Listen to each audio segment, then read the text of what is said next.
Get ready, it's time for Motorsports Madness, powered by the staff at Race Chaser Online. Your motorsports, your way, every day. And now, here's your host, Jacob Seelman.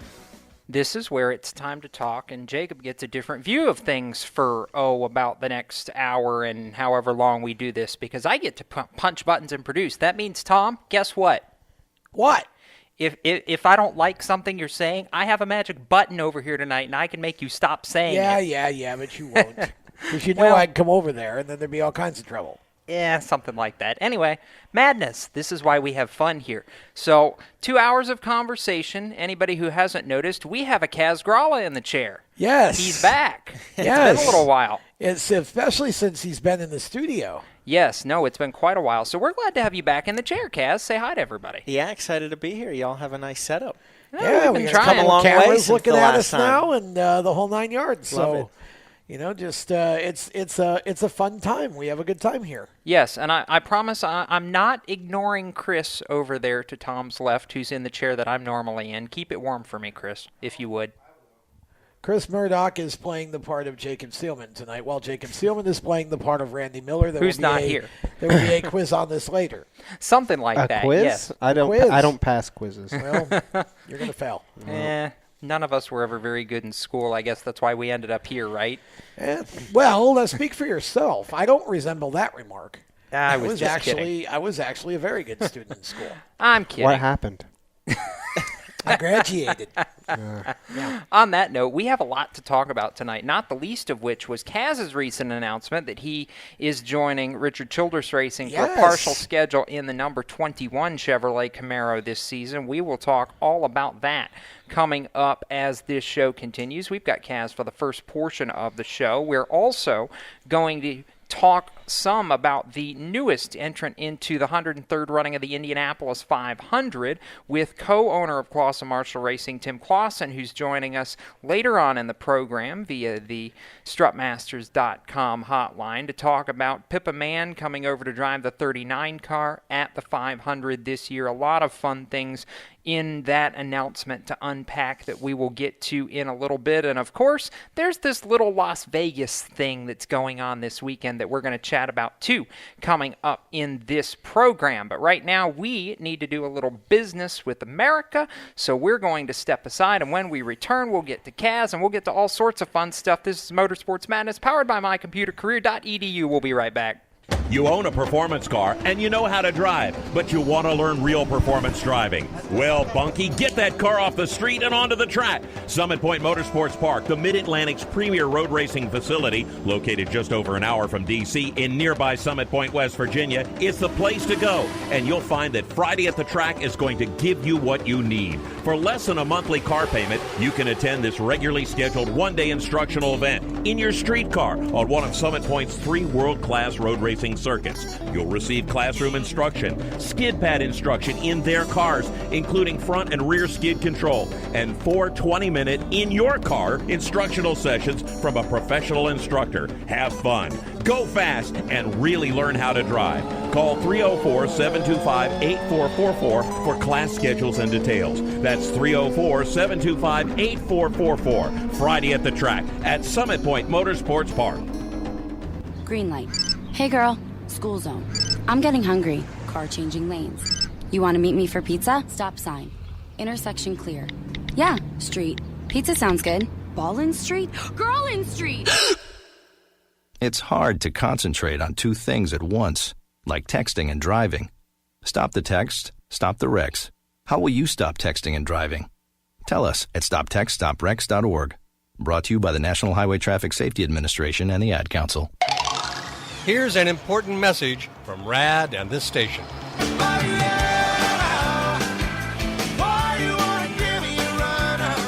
Hi, this is Bob Sheehan from Blues Traveler for RAD, recording artists against drunk driving. I like to party just as much as the next guy, maybe even more, but the one thing I won't do after I've had a few is get in the car and drive. Don't blow it. Always choose a designated driver. Remember, music lives, and so should you. Automotive technicians and auto service trainees, how would you like to work at the beach and perform for one of the best car care centers in the nation? Louis Meineke is now looking for skilled automotive technicians to join their award-winning team. If you're a gearhead that knows his or her stuff, or a young up-and-comer that has the motivation and drive to succeed, then you need to make this call today. 302-827-2054. Lewis Meineke Car Care Center, located in beautiful Lewis, Delaware, offers a highly competitive compensation plan, great benefits, a flexible schedule, and did we mention that you're going to be working at the beach? Plus, there's a signing bonus for the right candidates. Technicians must be ASE certified and have a minimum of 6 years experience. Beginners advance at your own pace in one of several entry-level positions. But whatever you do, don't wait. These jobs will go fast. Call Tim at 302-827-2054. That's 302-827-2054. Lewis Meineke Car Care Center. Rev up your career. I'm Kaz Grala, and you're listening to Race Talk on the Performance Motorsports Network. Kaz just gave me a funny look. It might have been better if I just asked him to do it live. That might have been entertaining. I didn't know Kaz was a ventriloquist. That's a new skill we just figured out. See, when we have the drivers that do them in the studio, we can throw them off like that, and it's fun, and it's entertaining for at least us. See, Kaz is a good sport, so. Yeah. Anyway, welcome back to Motorsports Madness, powered by mycomputercareer.edu. Jacob Seelman producing, punching buttons, keeping the rest of these hooligans in line. Tom Baker is on the other side of my proverbial glass alongside Chris Murdoch and the aforementioned and guy you just heard from in the recording, Kaz Grala, who had some fun news that I think we can just jump right into and talk about, because I know you've been excited the last 2 weeks. I saw you at Daytona and Atlanta, and I don't think you've stopped smiling since the announcement. Part-time ride for Richard Childress Racing in the number 21 is not a full schedule, but it's races that you told us you feel like you can go out and win, and I know for you in the situation you're in right now, that's a big deal. Yeah, absolutely. I mean, this is going to be a big year for me. This is a lot different than what I had last year, which, of course, was supposed to be a full-time season, but kind of ended up getting cut short due to health problems with the owner. Yeah. And then we spun it into a family-run program that lasted part-time for the remainder of the season. So last year was a much different situation. This year, I know I'm only part-time, so I can go into these races with that mentality, knowing that it's all about the finish. It's all about this weekend right here, right now. There's no points to worry about, no championship standings. It's all about this race. And I'm going to be in a pretty good car. That 21 car over at RCR is a fantastic ride. So I know that they're going to unload with plenty of speed and close on handling, and so we're going to be just working on bits and pieces, just tweaking it here and there. And that's a really good feeling as a driver, knowing that you're going to show up with an already ironed-out, problem-free, hopefully, usually, weekend. So that really is very exciting to me, and I feel like we'll be able to go out there and contend not only in the top 10 this year, but I think with this opportunity in the top 5 and race for wins. So that's all you can ask for as a driver. Well, I think there's sort of two things about this that are cool. You know, if you think back to last year, you obviously started with one team, and then, as you say, you know, the owner had some health problems, and you were able to, within like 10 days, basically build a team and go out there with Tony Uri and, you know, some other folks and run a number of races out of your own shop and do the family thing. And you really parlayed that into quite a story. I mean, that was, I think, from a branding standpoint, that really kind of put you on the map because everybody was paying attention to this. Now you get to take that next step up and focus solely on going out and driving the car and running for, again, another iconic family team in Richard Childress. It's just been a nice step up for you, even though you're still only part-time. The races that you're running this year, you got nothing to worry about but holding the steering wheel. Exactly, and last year was a huge reason why I'm able to have this opportunity. I mean, you're right.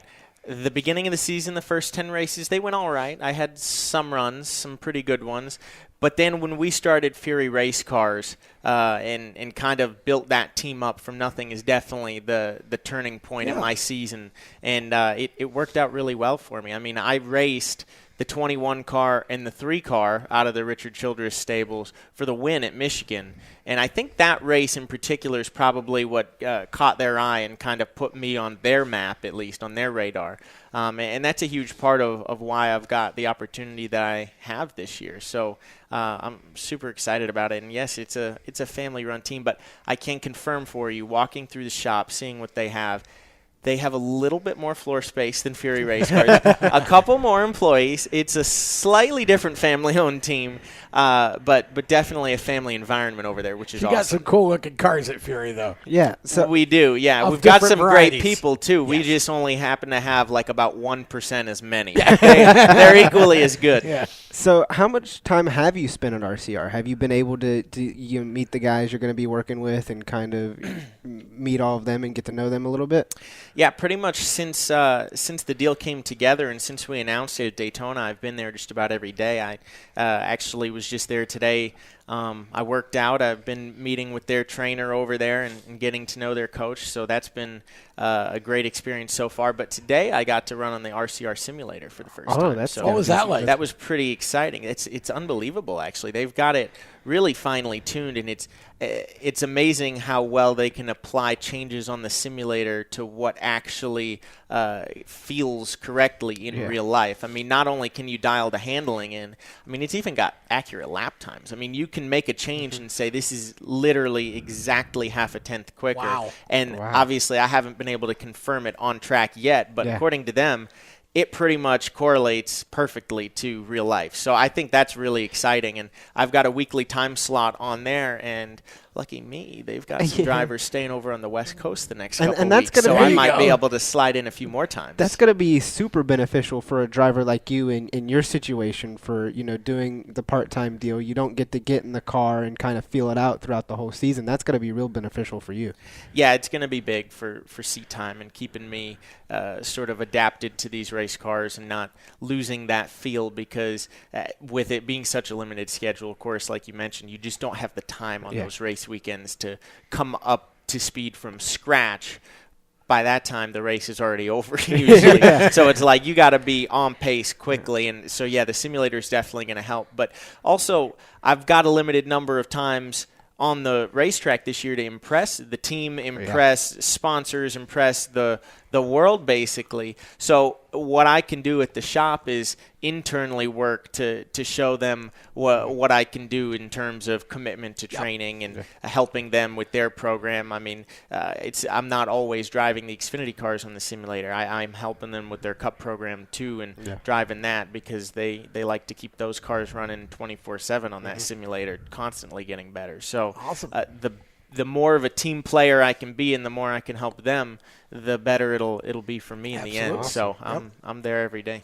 How big is it for you, Kaz, to start at a track? You make your debut for RCR coming up at Texas in a few weeks, at a track where you had experience and know a little bit of what to expect from your time in the Xfinity car last year.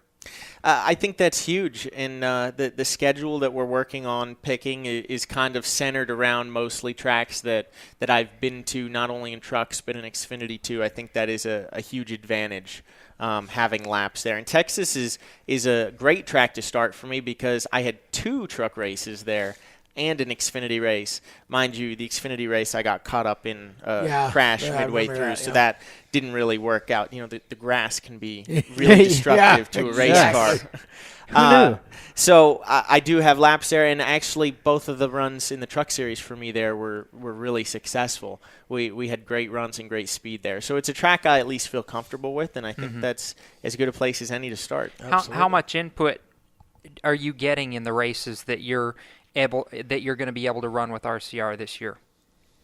Input in terms of... As far as, are they letting you kind of have a voice in which tracks you go to? Well, luckily, yes, because the car itself is part-time, not only me as the driver, but the car is part-time. It sounds like they're able to adapt the schedule for me and for my sponsors as well to make sure that every partner is kind of getting exactly what they want in their target location. So that works out great. It's been really good, yeah. People don't realize how big that is and how much the sponsors actually do want you, obviously, to race where they're marketing to or where their headquarters are or whatever. So that's good that you're able to do that. Yeah, a lot of sponsors have regional or certain locations Right. where they're based in a certain area, and sometimes timing as well. If they're rebranding or they're going to be starting some new big launch, the timing of the race can play a huge part in that as well. No So doubt. I know my sponsors have been very excited about the opportunity to kind of pick and choose where and when they'd like to be on the car.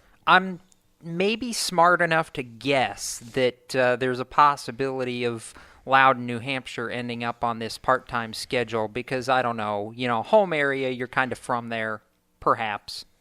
It's possible. We don't have the complete schedule nailed down yet, so that's not one that is confirmed, but it's certainly one that we've got circled that we can absolutely look to try to sell for a sponsor and see if we can get out there. I was going to say, I know Kaz, and if he gets a chance to race in front of the home crowd, that's always a good day in itself. We're going to step aside.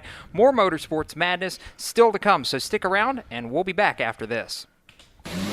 Do you love the sound of high-revving motors and the smell of burning rubber? Do you want to get your car sideways right at the ragged edge of control? If you've always wanted to try drifting or learn to improve your drifting skills, Summit Point Motorsports Park, the Mid-Atlantic's premier motorsports facility, has the expert instructors and the specialized track to teach you how to drift and the skills necessary to drift competitively. From skid pad to open sessions, Summit Point Motorsports Park has the safe and open environment that allows drifters of all skill levels, new to intermediate, to get sideways and smoking. With a focus on safety and the skill set necessary to drift competitively, Summit Point Motorsports Park's Drift Nirvana is just the thing for you. Call for your reservation today, 304-725-8444. Or for more information, go online, summitpoint-raceway.com, or you can email them at office@bsrinc.com. Drift Nirvana, getting you sideways the right way.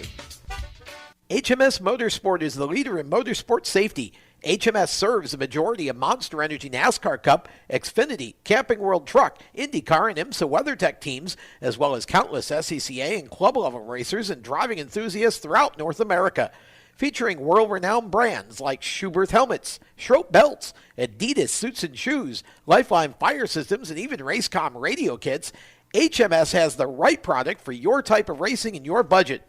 Their representatives are experts on only one thing, making your track driving as safe as possible. With locations in Mooresville, North Carolina, and Danvers, Massachusetts, the HMS staff is always ready to take the time to help you find the right product for your safety needs. Don't settle for second when it comes to motorsport safety. Stop in to HMS Motorsport. Visit them on their website at hmsmotorsport.com or send them a message on Facebook and tell them the folks from PMN Radio sent you. What an awesome game. What's up with your car? I don't know. It won't start. How are we getting home? Chill. My parents signed me up for the roadside assistance from Lewis Meineke. It was free with my oil change. They'd come and get the car started or get us home and tow the car to the shop. Good to know. With my driving, my parents never know what to expect. When you join the Meineke Car Care Club with a $35 preferred service, you get 4 free months of roadside assistance, including tire change, battery jump, lockout service, towing, and more. Contact Lewis Meineke, located on Route 1, or call 827-2054.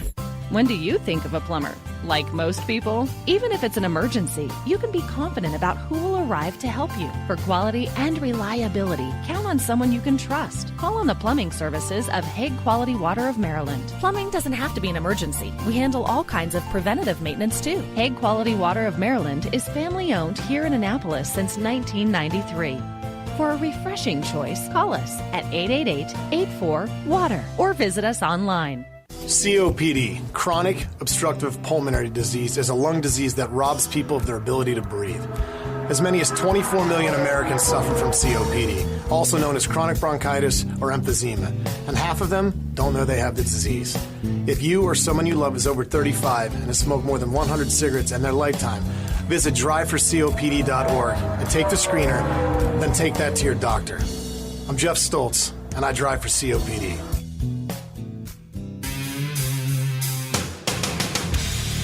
Hi, I'm Brandon McReynolds, and you're listening to Race Talk on the Performance Motorsports Network. Now back to the show.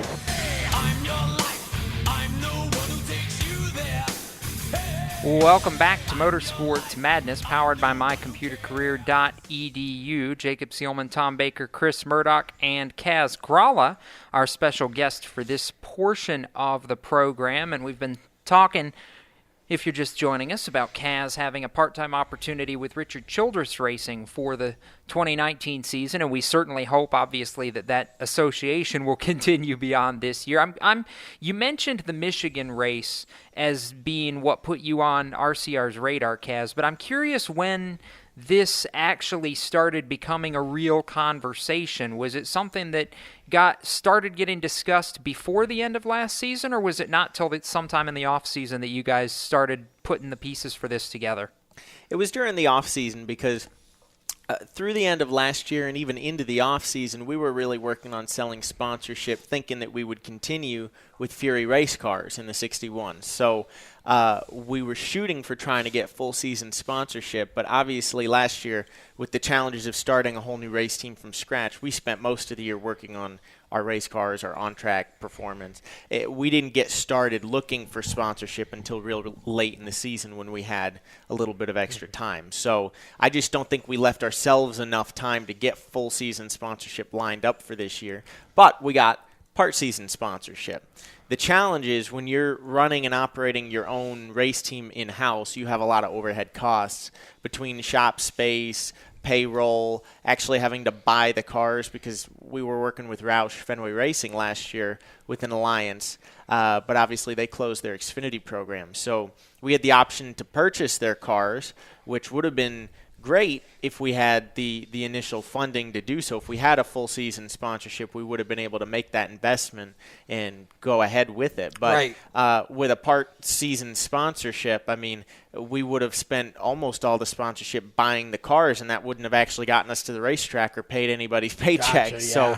So the per race cost for a part-time season running it out of your own shop just goes through the roof. So at that point, you kind of step back and say, all right, so for our sponsors, we want to deliver the best product. And so we need to go to a race team that's already got people, already has cars, they've got the infrastructure. And what better place to take it than Richard Childress Racing? I mean, that'll make our partners happy. Absolutely. The history there too, obviously, you know this. You're a student of the sport, is just so extensive. I mean, what does that mean to the kid from Massachusetts who has grown up wanting to do this, and now all of a sudden you're part of one of the most historic and most deeply rooted teams in the entire sport? Yeah, I mean, it's unbelievable. It's crazy even just walking through the shop thinking, like, I'm actually going to have a race car in here that I'm going to get to drive. That's pretty wild. And, I mean, there's a lot of teams in the sport that are that have long heritages and a lot of success and winning. But for me, this one's extra special because I grew up driving the 3-car. I was going to ask you that because I was trying to remember the Bando and all that was 3. Yeah. My Bandolero, my legend car, was always number 3.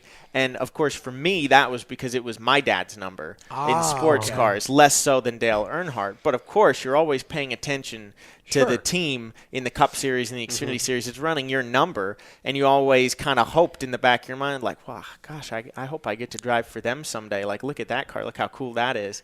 And so now I'm actually getting to do that. So it's the 21 car, not the 3 car, but it's the same organization. You'll walk into the shop and see the 3 car. Yeah, I mean it's certainly as close as you're gonna get. So that's pretty special for me. For you, how big was having all the experience, even though it turned into part-time, that you did last year, going into this year now and trying to use that to put yourself on the right foot? I imagine you feel a whole lot more ready for this opportunity than maybe you did coming straight out of the Truck Series a year ago. Absolutely. I mean, sure, I would have loved to have had this opportunity last year, but I can't help but think I'm a whole lot more ready for it this year than I would have been last year. And I think long term that's going to end up paying off because there's enough to worry about when you're driving for a top team like this, and there's so many employees, so many people to work with, so many resources. It's easy to get overwhelmed already.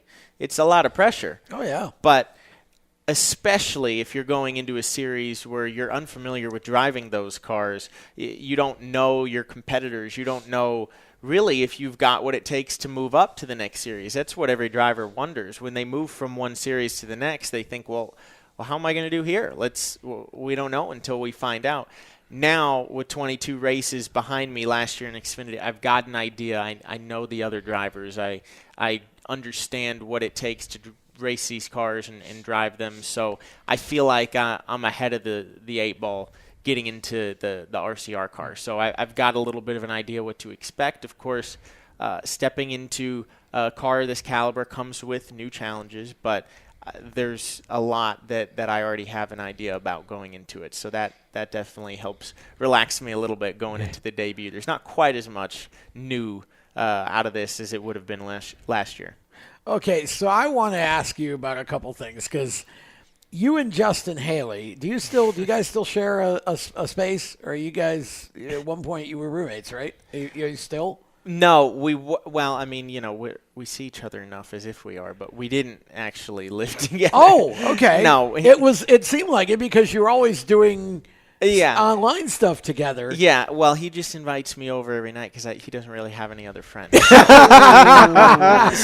just hang out pretty much every You're day. his only friend. Well, the funny, some of your Q&As were just hilarious.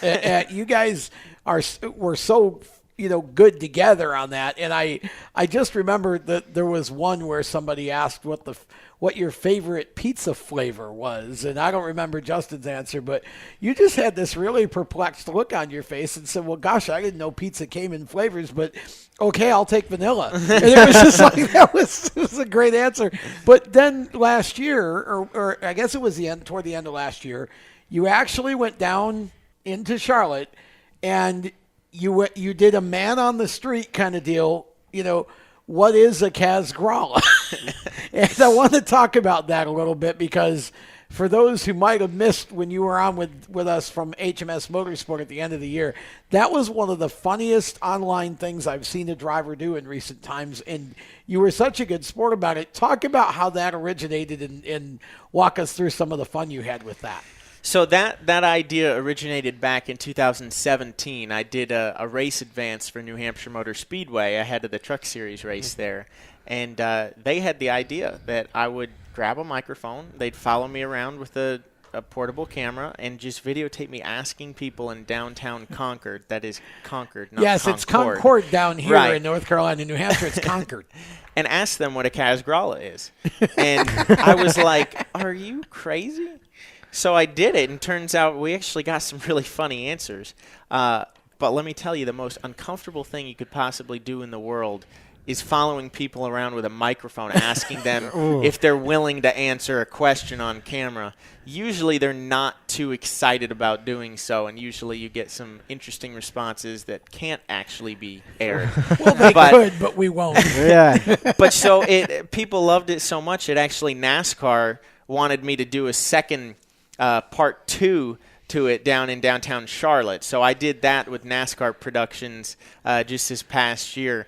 And I, thank God, got to sit back, and one of their people did the asking of if people were willing to talk on camera. I just had to ask the actual question on camera. So I enjoyed watching them frustratingly get a lot of no's and sarcastic remarks, and I didn't have to do the pressure of that. But, yeah, that another one that came out really good. So I think that's something that every season we can probably do down in Charlotte or wherever NASCAR would like to, and kind of see over the years if anyone's answers ever become true, because so far we are 0 for 50 or so. Not one person said NASCAR driver, huh? No. What were some of the funniest answers you got?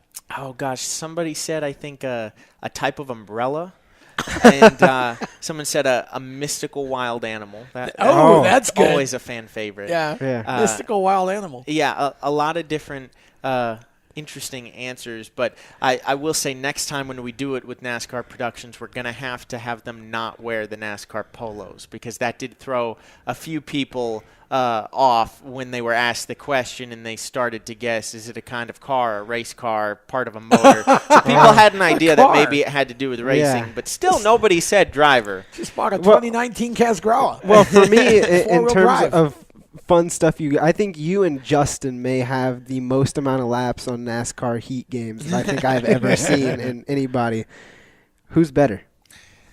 Okay, well, here's a quick story from this past week. Justin, as a matter of fact, spent about 10 hours practicing by himself on the NASCAR video game at one track in particular, just because I beat him literally everywhere, always. Like, it's so badly. Like, it's not even funny.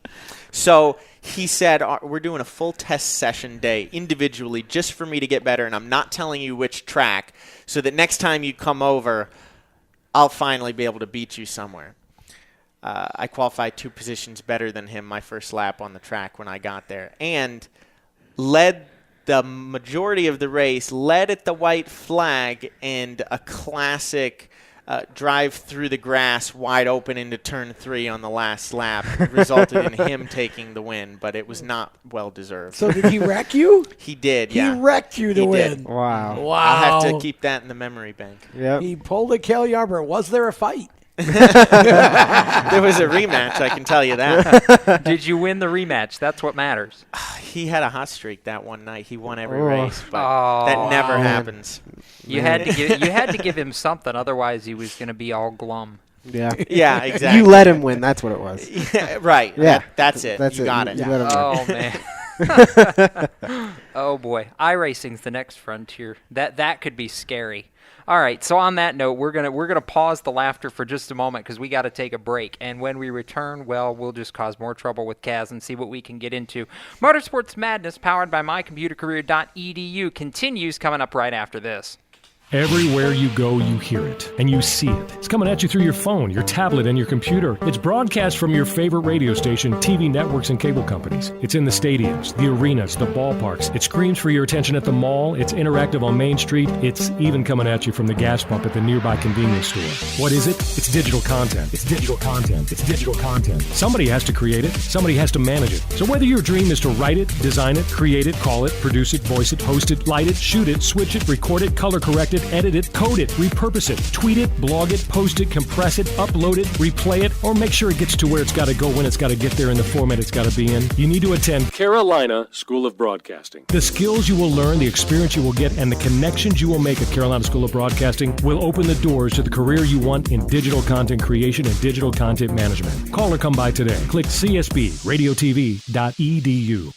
Parents, your son or daughter has had their license for a while now, but you want to make sure they're prepared for any situation they may face on the road. High school driver's ed doesn't teach them to drive defensively. They need to be prepared for any highway emergency. For less than a month's insurance, and a whole lot less, BSR instructors at Summit Point Motorsports Park in nearby Summit Point, West Virginia, will teach your son or daughter how to respond instantly and positively to unexpected situations on the road. BSR's specialized accident avoidance training teaches swerve to avoid maneuvers at highway speed, ocular driving, which focuses driving attention on ways to avoid accidents, vehicle dynamics and feedback, skid control and skid recovery, threshold braking on straights and progressive braking on curves, and off-road recovery techniques. This is stuff driver's ed simply doesn't teach. So call BSR today, 304-725-8444. Give your kid the skill set needed to drive safely and responsibly on the highway. That's 304-725-8444. This is a test to find out if you know it all when it comes to children. Name one of the leading killers of U.S. children age 1 to 13. What's the best way to protect children in a car crash? At what age and size should a child start using a booster seat? Don't assume you know it all when it comes to car seats for your child. Go to safercar.gov/the-right-seat and know for sure. Brought to you by the National Highway Traffic Safety Administration and the Ad Council. Hi, I'm Noah Grayson, and you're listening to Motorsports Madness on PMN, the Performance Motorsports Network. Welcome back to Motorsports Madness. Hey, Tom, I have a question. Okay. What if I want to get into something in the technology field? What do I do? Well, what you do is you go and you dial up mycomputercareer.edu. That's what you do. Because you can take a free career evaluation. And if you decide to pursue a career in IT, you could be an IT professional in as little as 4 months. Just 4 months. That's all it is. It's not even full-time. 2 to 3 times a week, either on one of their 7 campuses around the country, or you can do it online. They do have financial aid available, and they work with hundreds of employers to try to get you placed after you have your degree. So you can be, again, an IT professional as little as 4 months. There's a whole bunch of cybersecurity jobs right now that are unfilled around the country. So you can fill one of them. It's pretty easy, really. It's not rocket science. It's mycomputercareer.edu. Again, 7 campuses around the country, or you can do it online, mycomputercareer.edu. It is training for a better life. And one of those employers you can work for was Kurt Busch's sponsor this past ComServe. weekend. ComServe, that's right. Absolutely correct. Yeah, that was a cool-looking car, too. Yeah. It was a very good-looking car. Black and green, but very different than Kurt's usual look. Kurt's going to have an extremely different look this week that we can discuss a little bit later in the show, but I'll give you a hint. It goes back about 20 years to his very first championship in NASCAR. Oh, wow. We'll let you fill in the blanks and guess, and we'll tell you about it a little later. Right now, we want to keep talking with Kaz Grala, who was recently minted as the newest NASCAR XFINITY Series driver for Richard Childress Racing. Can I ask him a question? What? Because we were just talking about a black and green car, and green's considered bad luck. Are you superstitious about anything? Well, I can't say I'm superstitious about anything when I always find out after the fact from people that apparently it's bad luck. Oh. I mean, after people hand me $50 bills and give me a green race car. So, I mean, I can't really say that I'm too superstitious about that stuff. But, you know, if you gave me a paint scheme choice for a track like, say, Daytona, I mean, I'd probably pick the non-green one just because maybe it's true. Maybe you'd make it through. Well, back in the old days, the difference between shelled peanuts were considered bad luck. You don't bring shelled peanuts into the pits because supposedly the legend has it that someone dropped some shells down into somebody's motor at one time and, broke the motor. So, yeah. So there's all those green, 13, all of those things, superstitions, but you don't subscribe to any of those. No, and apparently I hear a new one every day. So, yeah, I'm not too worried about that stuff. All right, Jacob, he's all yours. Oh, hang on, I wasn't done with that because we were having a fun discussion during the break, and Kaz brought up an interesting point because we're going on the West Coast swing, and all these time zone changes and stuff is confusing, Tom, because you go to Phoenix, which doesn't subscribe to daylight savings time, so it screws up the 2-hour difference versus 3-hour difference for those of us on the East Coast, and it gets confusing, and that opened up a daylight savings time discussion where I think Kaz and myself and probably all the millennials are just happy that we don't have to remember to change our clocks. Otherwise, we'd all forget and we'd never get anywhere on time. Well, yeah, we all used to have to do that. But when we were talking about that during the break, I got to thinking, if you're Jimmy Johnson and you have like 9 of those grandfather clocks in your house, you have to reset them on. How long does that take to reset all those clocks? Well, if you think about it, time's only relative. So if all the millennials just say it's this time, who's going to tell them different? Yeah, that's true. Well, and millennials do run the world according to them. So that they can just dictate whatever time it is. It's that you time. can set each one for a different time zone and just put a sign above so you know what time it was in like Germany. Yeah, there you go. Australia, yeah. But that would be complicated. But, yeah, it's a lot easier now because all of the phones and everything change on their own. Yeah, and at daylight savings time, instead of changing the clocks, you just change the signs above each clock so that now they're correct for whatever the new time is. There you go. That's right. Got to go rearrange them. Don't even have to change the time. You just change the sign. Yeah. I would love to have that problem, though, wouldn't you, someday? 9 grandfather clocks. I would love to have that problem. I got close to one once in the late model race down there. I was very close to winning it. I led almost the entire first half, won the first half back before stages were stages. I won the first stage and then got inverted back to 9th. Ooh. And drove all the way back up to 3rd within like 15 laps. Still had like 85 laps to go in the race and had a brake failure. Would that be one of those A trophies? brake failure at Martinsville. Imagine that. Yeah. Would that be one of the trophies you petition to take back to your house? Yeah, that's definitely a cool trophy that you want to have.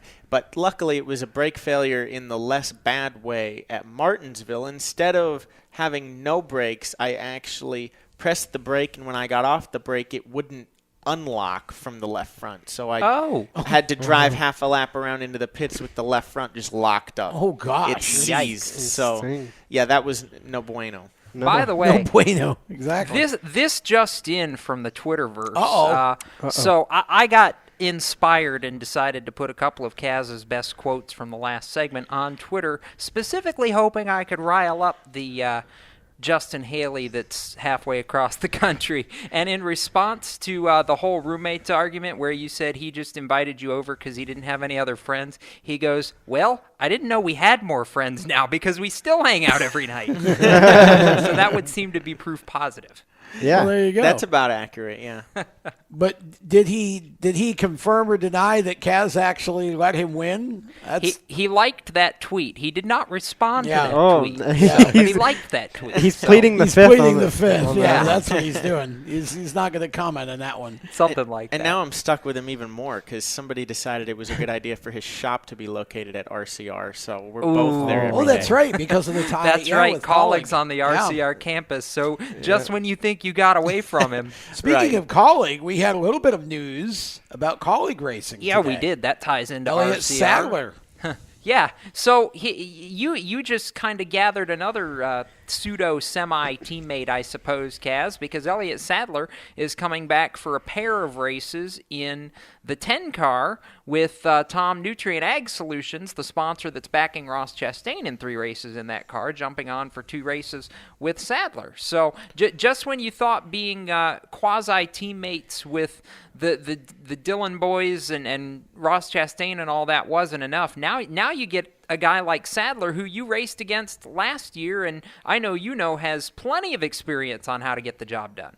Yeah, Elliott's awesome, and I got to know him a little bit last year, and I'd pick his brain before some of the races, try to see if I could get ahead of the curve before unloading. So, I leaned on him a little bit last year, and we didn't even drive for the same team or same manufacturer or anything. So I'll definitely be talking to him for sure this season. And it sounds like, based on what Colleague has always been teasing on Twitter, they may be announcing more teammates in the future. So they've got 17 or 18 races to work with, and I think they've only announced 5 or 6 of them for that car. So that would imply there's more to come. Yeah, so I think all around I'll be in good company, whether it be at RCR itself or in their affiliates. So I've definitely got plenty of people to talk to. And Jacob, what you said kind of sparked another question for me. Oh. How much have you been able to talk to the teammates? Have you talked, as Jacob says, the Dillon boys or Himrick or Reddick or any of the other RCR drivers trying to pick their brains? Yeah, absolutely. I spent the weekend in Daytona and in Atlanta, actually, with the number 2 team in the Xfinity Series. So I talked to Tyler and Randall a whole bunch that weekend. So I'm already starting the learning process there, and I've spoken to Austin since Atlanta, and spent a while with Daniel as well while he was actually on the RCR simulator after Atlanta. So I've got an idea of kind of what their Cup program is doing and what they're up to, what they're trying to invent and figure out, because obviously the Cup Series this year has a whole lot to figure out because everything's different. So and they're actually running really well coming off of Atlanta. They're actually proven to be one of the top Chevy teams that are out there right now. Yeah, I'm really impressed with their performance at Atlanta. And as you could see, obviously the 2 cars took 2 different approaches to the race, and we see which one panned out for that track specifically. Yeah. So I think they're slowly but surely starting to figure out what they're going to need at each track, because it's not the same. Yeah.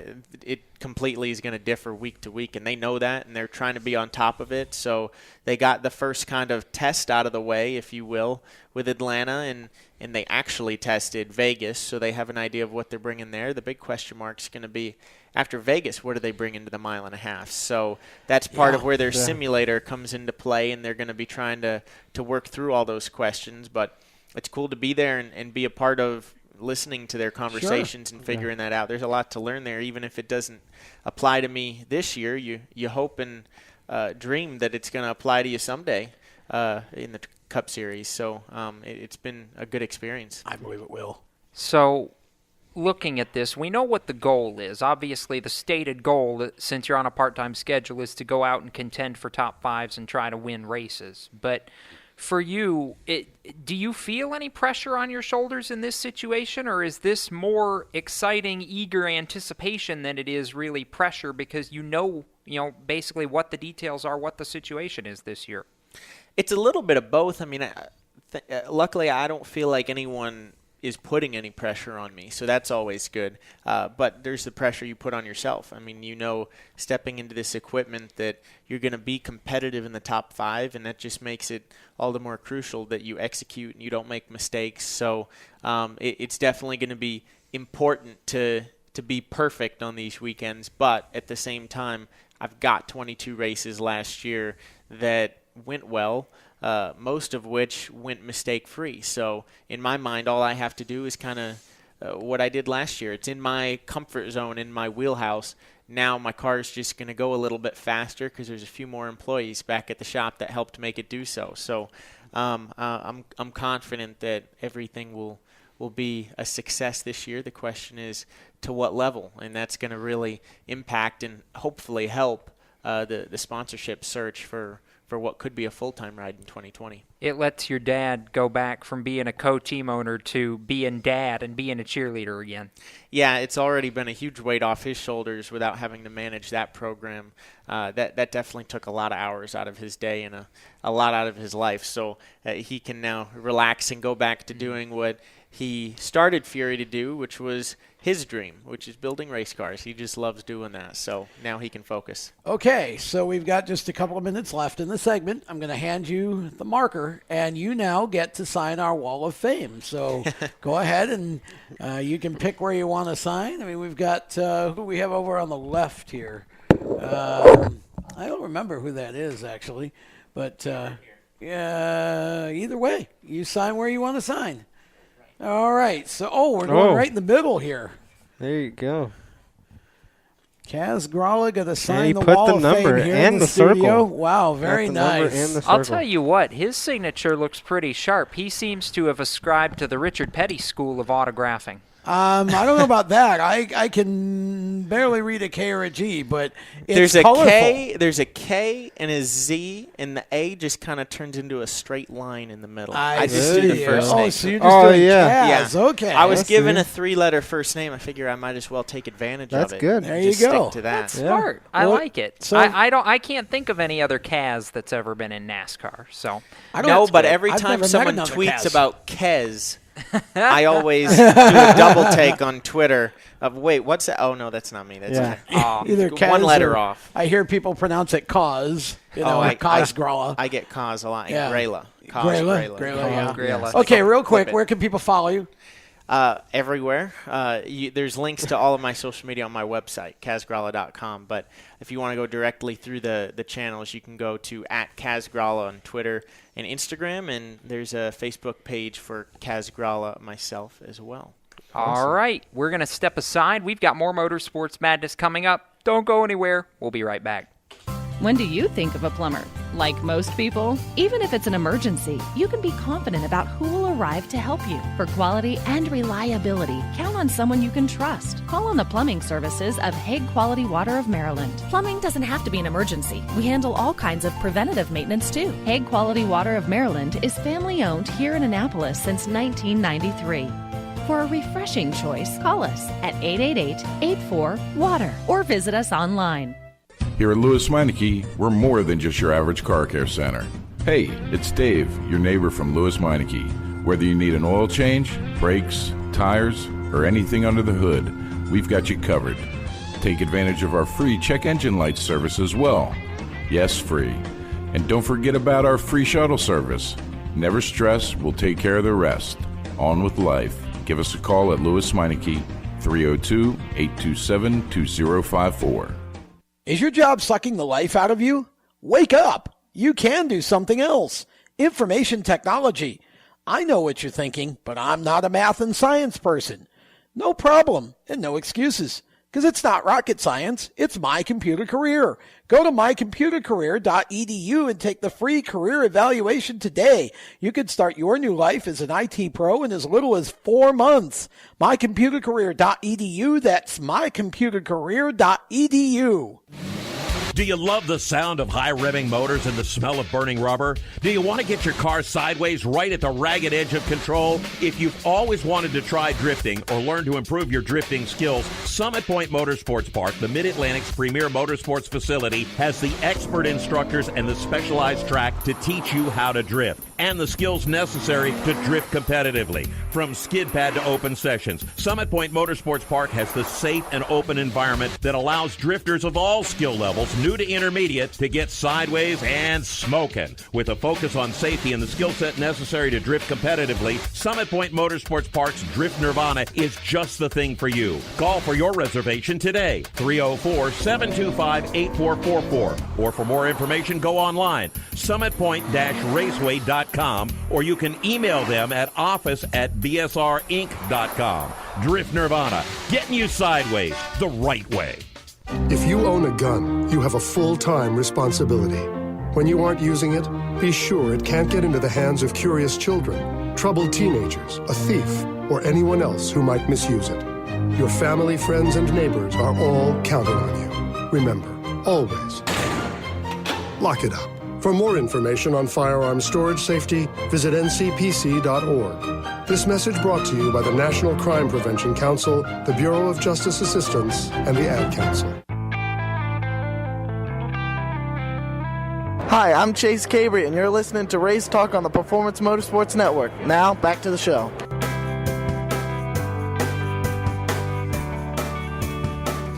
Opposite side of the country, but a Chase Cabry sighting in a re-entry does let us mention that the NASCAR K&N Pro Series West opens their season as this show is airing live and at the dirt track at Las Vegas Motor Speedway, no less. Jacob Seelman, Tom Baker, Chris Murdoch, still talking racing on Motorsports Madness, powered by mycomputercareer.edu. We just finished up with Kaz Grala, and Tom, a lot to unpackage in the time that we had with Kaz. For sure. What's your quick takeaways from being able to talk with Kaz and you know what we heard from him? Well, I mean, just how he is probably the most articulate, well-spoken racer that we ever interview on this show. I mean, he just has such an easygoing style of conversation. And, you know, I think this is his time. You know, we saw Ross Chastain last year get a few shots with Chip Ganassi Racing and go out and run up front and win. And I think this is Kaz's time. I'm not saying he's going to go win an Xfinity race necessarily, but I think you're going to see him contending in that Childress car this year, and I'm happy for him. Murdoch, anything from you? I just think it's funny the relationship he and Haley have. So it's crazy how much time they spend together anytime they're on social media, and it's good to have that, especially in the garage. You can have a driver in it. Now that they're right across the street from each other, it'll make it a lot easier. I was going to say the raw entertainment value between those two is priceless. Yeah, and they're back to being competitors now too when Kaz races. They're both the same series again. Absolutely. Yeah, I didn't think about that until Kaz brought it up, that with Justin being in the Kaulig car and him being in RCR proper, they're sort of teammates. Quasi-teammates, I think was the word that I heard used this week on social. So with all that being said, we are getting close to starting the second half of our show, which is going to be really exciting. We'll kind of preview that coming up in the next segment, but going to shift gears to the open wheel side of life for a little bit and get a chance to talk about what I would call arguably the biggest Indianapolis 500 announcement that we've had, aside from Fernando Alonso, in the last couple of years. Not necessarily because of who the driver is, but because of who the team is and what it means to the past and future of IndyCar racing. And I won't spoil that. We'll get into that a little bit more during our next segment. Don't go anywhere. The second half of Motorsports Madness, powered by My Computer Career, continues in just a moment. We're growing like crazy and need account reps who know their way around agencies, the internet, and social media. Got connections? Or do you know how to get to the decision makers? Are you fearless? We need you. Internet radio, or as we call it, wireless mobile radio, is rapidly becoming the place to be with almost limitless income potential. So contact us to get involved with the fastest growing professionally produced group of internet radio stations in the world. Your imagination is the only limit here. Call 717-749-0444. That's 717-749-0444. Or you can email us at scorpionradiogroup@gmail.com. You want to ask for Sue. Okay, so Sarah, I'm dropping you off at Emily's? Yep. And Josh, you're going to? Soccer, Dad. Soccer practice. Right. Oh, by the way, I just wanted to let you know when I pick you both up, I'll be wearing my short shorts. What? No! Yep, and my dorky dad hat, and I'm going to do my dad dance for all your friends. They'll love it! Seriously? Why? Because I like my short shorts. Of course, I could be talked out of it if you guys would just buckle up your seatbelts without giving me a hard time. It's important to get your kids to buckle up for safety, no matter what it takes. And sometimes, all it takes is your parental powers of persuasion. Okay, we're buckling up. See, all buckled. Good choice. I'll just have to do my dad dance at dinner time. What? No! Do what you have to make sure your kids are wearing their seatbelts, even on short drives. Never give up until they buckle up. A message from the National Highway Traffic Safety Administration and the Ad Council. Visit safercar.gov/kidsbuckleup for more information. If you're a gearhead and you just can't get enough of your favorite motorsports on that channel on the cable, or you look at that Guy network and you just go, what does that have to do with me? We have the answer. Performance Motorsports Network. Right here on the internet. The best cruising tunes, the best in motorsports programming, and the best shows. We have opinionated hosts, and we like it that way. If you want to get involved, if you want to bench race, be listening for information coming up soon right here on this channel, the Performance Motorsports Network, your source for motorsports. Hi, I'm NASCAR driver William Byron. You're listening to Motorsports Madness on PMN, the Performance Motorsports Network. Welcome back to Motorsports Madness, powered by mycomputercareer.edu. Jacob Seelman, Tom Baker, Chris Murdoch joining you as we kick off the second half of our program, and in just a couple of minutes we're going to hear from the co-owner of Clauson-Marshall Racing, Tim Clauson, on the Strutmasters.com hotline. But before we do that, Tom, I think it's important for just a minute to unpackage this a little bit. This announcement that Clauson-Marshall Racing is bringing a car to the Indianapolis 500 was big in a lot of ways. You know, for 30, 35 years, USAC and IMS were intertwined, and this has the feel that if they can survive this, if it goes okay, if it doesn't just completely torpedo them, that the bridge has a chance of being rebuilt finally. Well, and I think that's really, really important. I know what they're trying to do. Obviously, the bridge that you refer to is trying to bring somebody to Indy to race the 500 once again from the open wheel circle track side of things instead of, just the traditional road course racers. So good to see they're putting Pippa Mann in the car this year. And, that's great. It's good to see Pippa get a shot at it again. And then, they wanted some sort of a veteran presence to help them kind of feel things out before they maybe put a rookie to the Indy 500 in next year's race, 2020. So we'll see how that goes. I know, and there's a lot of people going, well, why Pippa? And it's exactly what you said. They want a veteran presence who knows how to qualify in, who understands what that pressure is like and has been able to combat it in the past to have the best shot of actually making the race.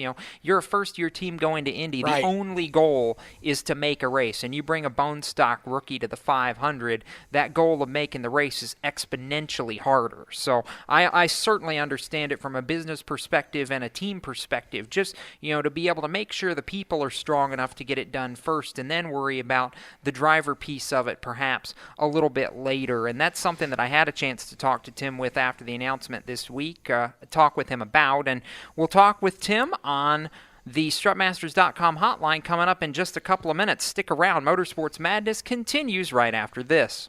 You own a performance car and you know how to drive, but you want to learn real performance driving. Well, Bunky, get that car off the street and onto the track. Summit Point Motorsports Park, the Mid-Atlantic's premier road racing facility, located just over an hour from D.C. in nearby Summit Point, West Virginia, is the place to go. And you'll find that Friday at the track is going to give you what you need. For less than a monthly car payment, you can attend this regularly scheduled one-day instructional event in your street car on one of Summit Point's 3 world-class road racing circuits. You'll receive classroom instruction, skid pad instruction in their cars, including front and rear skid control, and 4 20-minute in-your-car instructional sessions from a professional instructor. Have fun, go fast, and really learn how to drive. Call 304-725-8444 for class schedules and details. That's 304-725-8444. Friday at the track at Summit Point Motorsports Park. Is your job sucking the life out of you? Wake up! You can do something else. Information technology. I know what you're thinking, but I'm not a math and science person. No problem, and no excuses, because it's not rocket science, it's My Computer Career. Go to mycomputercareer.edu and take the free career evaluation today. You can start your new life as an IT pro in as little as 4 months. mycomputercareer.edu, that's mycomputercareer.edu.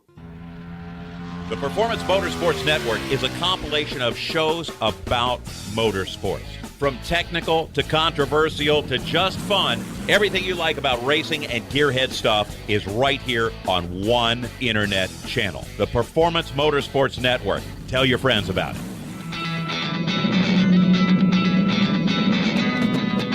Hi, I'm Reed Sorensen. Racing has been a part of me and my family for as long as I can remember. I had to make tough choices early on to get to the top. It took hard work and dedication.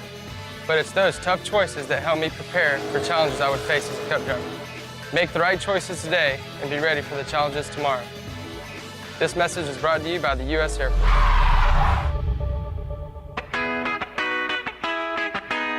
Hi, I'm Matt Tift, and you're listening to Race Talk on the Performance Motorsports Network. Welcome back to Motorsports Madness, powered by mycomputercareer.edu. Our trombone choir is having a little bit of fun right there. Jacob One-piece trombone Seelman and choir. Tom Baker right now at the table talking racing. And selfishly, I'm really excited for this next portion of the show, just not only because it's the first time we've had this guest join us on the live show, but because of everything that this announcement and this week and everything has entailed for the greater purpose of the sport, the team, and all that fun stuff. So joining us right now on the Strutmasters.com hotline is co-owner of Clauson-Marshall Racing, Tim Clauson. And Tim, I have to imagine, you and I talked about this the other day, I know it's been a whirlwind. Have you even been able to sit down for 10 minutes and process and kind of put into your own head what all this has meant, let alone, for everybody else, what this week has meant so far? It's building this program. Obviously it's been a bit of a process. So, and we race so much that you kind of you race a little bit, then you work on the 500 program, and then you race a little bit. And, but I think I've been really overwhelmed by the response, from the motorsports world in general, and it's exciting for us to do. We're hoping that we can have a successful month of May, and then be able to build on the program going forward.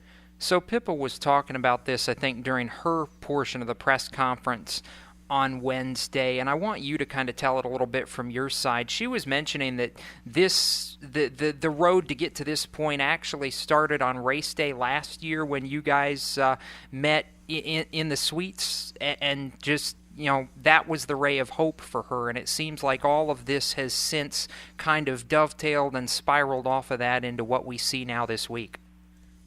Yeah, it's so obviously, Pippa, I think the world watched, Pippa and Hinch not make the Indy 500 last year. And in Pippa's own words, she felt like that was her last opportunity, and that her career at the Speedway was done. But what struck me was the way for the next week, she carried on and she fulfilled not only every professional commitment that she had to sponsors and to fans and to partners and the like, but also the responsibility that she felt that she had to us as a family, and to Brian's and to Brian's memory, through what she was doing with Driven to Save Lives and Donate Life. And she just continued working and not just putting in the time, but engaging, and it really struck me that we don't see a lot of that level of professionalism anymore. And knowing kind of some of the backstory that happened with her, with her qualifying effort, I never looked at her as, we can pin that on Pippa, and I think that's proved out by Hinch. When Hinch didn't make it either, there was something going on. So I just simply told Pippa that how much I admired what she was doing, that she was carrying on, fulfilling every commitment she had, and that in this moment, I probably had a dream of someday having doing a 500 program. But it certainly wasn't something that we were actively working on at the time. But I just told her that if I ever got the opportunity and could help her come back in a competitive effort, that I would do that. And I think maybe what it did is it lit that fire for her for maybe one more shot at this, and she got to work and we got to work, and we were able to put this together, and it's such a and it really is. I think I read social media and I read the message boards, and it's why not Sunshine? Our team's defending USAC sprint car champion, and I'm smart enough. I'm not a very bright man. I own race teams, so that instantly takes me off the scale of being very smart. But I realized getting to do Indy with Brian, 3 times, us building out our short track programs, that I understand that, to offer somebody like and really we can list 5 or 6 very worthy USAC drivers that would do, us proud, the sport proud to be at the Speedway.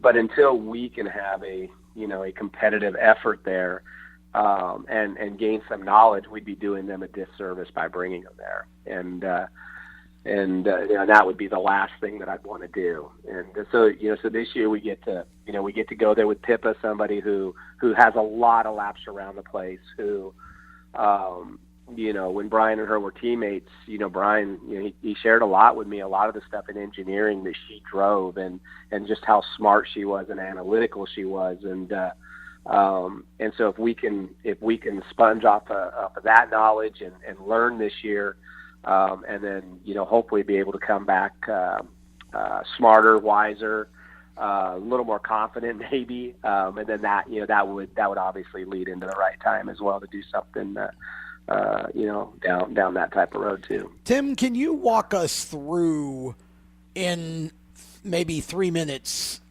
if you can do that, the process of putting an Indy effort together? Because I think a lot of fans hear, well, Clauson-Marshall's doing an IndyCar effort. They're writing a check, and then there's the team over here. But it's a lot more than that and a lot more complex than that. Can you give us a short version of how that's done? Yeah, I mean, really in our case, when we started this process, we actually looked at buying our own assets. And the way what makes it doable is you've got to pay attention to rule package, because rule package is what obsoletes equipment, and when your equipment gets obsoleted, that's what costs the real money, right? So last year after the 500, IndyCar extended the body kits that they were using for another year. Which means now if you buy a car and you buy the body kits, that now you can depreciate all that over a 4-year period instead of over a 3-year period. If you can do it over a 4-year period, the numbers make sense to invest in your own equipment, because by the time you get to that fourth year, you could be at a break even point with the assets. Gotcha. So we actually went, we looked down that road. We kind of investigated the engine lease programs, and those are pretty tough to get. They just don't hand them out. It's not like going to Gary Stanton and buying midget motors. It's a bit of a process. And as we were kind of putting the financial pieces together of it, we had a drop dead date to be able to do our own assets. Well, that drop dead date kind of came and went. And when we were finally able, we felt comfortable going, okay, we can move forward on this program. We were pretty much past the dates of acquiring, right? And so then at that point, we said, okay, well, let's do the next best thing, and let's try to find good equipment to lease for the 500, and so that was the direction that we went. And then so once we put that piece together, then it becomes assembling. The team itself, the engineering that you're going to use, when you lease equipment from a team, or you're able to kind of work with a team, they've got the engine leases in place for that, which makes that step of it a little bit easier. So it's really, from our perspective, it's about putting. It's kind of like building blocks and building each piece of it to have an effort at the Speedway. So I don't want to try and squeeze another question in before break, because we're up against that, but I will ask you, Tim, if you can, to hold on for just a minute, because when we come back, I do have one or two more questions that we want to fit in, because there's certainly so much good to unpack around this effort. And we'll remind anybody who's just tuning in that we are on the Strutmasters.com hotline with Tim Clauson, the co-owner of Clauson-Marshall Racing, who announced this week that they'll be taking the defending USAC National Sprint Car Championship team to the Indy 500 in May. We'll step aside, and when we return, more with Tim Clauson on the 500, and maybe slinging a little dirt too. We'll be right back. Parents, your son or daughter has had their license for a while now, but you want to make sure they're prepared for any situation they may face on the road. High school driver's ed doesn't teach them to drive defensively. They need to be prepared for any highway emergency. For less than a month's insurance, and a whole lot less, BSR instructors at Summit Point Motorsports Park in nearby Summit Point, West Virginia, will teach your son or daughter how to respond instantly and positively to unexpected situations on the road. BSR's specialized accident avoidance training teaches swerve to avoid maneuvers at highway speed, ocular driving, which focuses driving attention on ways to avoid accidents, vehicle dynamics and feedback, skid control and skid recovery, threshold braking on straights and progressive braking on curves, and off-road recovery techniques. This is stuff driver's ed simply doesn't teach. So call BSR today, 304-725-8444. Give your kid the skill set needed to drive safely and responsibly on the highway. That's 304-725-8444. You hear that? That's the sound of America's only sports car. That's right. It's a Corvette. But not just any Corvette. It's your Corvette. It's that who cares if there's traffic part of your day. And this can be you when you come to Cooper Corvettes. With 60 years of Corvettes to choose from, there's always a Corvette in your budget. And they'll service any Corvette you bring in. Cooper Corvettes on Route 1 just north of Quantico and Triangle. Call, click, or visit CooperCorvettes.com. HMS Motorsport is the leader in motorsport safety.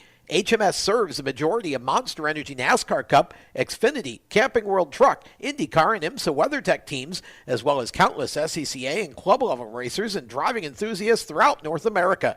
Featuring world-renowned brands like Schuberth helmets, Schroep belts, Adidas suits and shoes, Lifeline fire systems, and even Racecom radio kits, HMS has the right product for your type of racing and your budget. Their representatives are experts on only one thing: making your track driving as safe as possible. With locations in Mooresville, North Carolina, and Danvers, Massachusetts, the HMS staff is always ready to take the time to help you find the right product for your safety needs. Don't settle for second when it comes to motorsport safety. Stop in to HMS Motorsport. Visit them on their website at hmsmotorsport.com or send them a message on Facebook and tell them the folks from PMN Radio sent you. Hi, this is John Ondrasik of Five for Fighting, here for RAD, the entertainment industry's voice for road safety. You know, style is a personal thing, and your lifestyle is your business. But if you take it on the road, it becomes everybody's business. So please, plan ahead, designate before you celebrate. Friends, don't let friends drive drunk. A public service announcement brought to you by RAD, the National Association of Broadcasters, and the Ad Council. Hi, I'm Ben Rhodes, and you're listening to the Performance Motorsports Network, the voice of motorsports.